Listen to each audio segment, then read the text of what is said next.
Hi there, welcome to St. Michael Machine. Here we have a recent project that we worked on.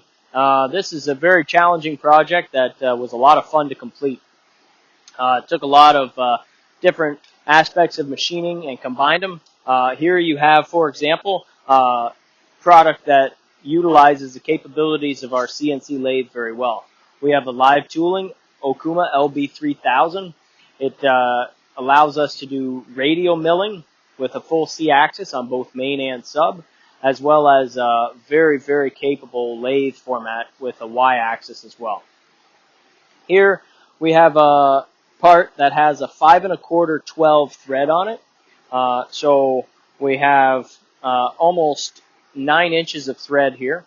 And then we have radial milling, holes for a spanner wrench.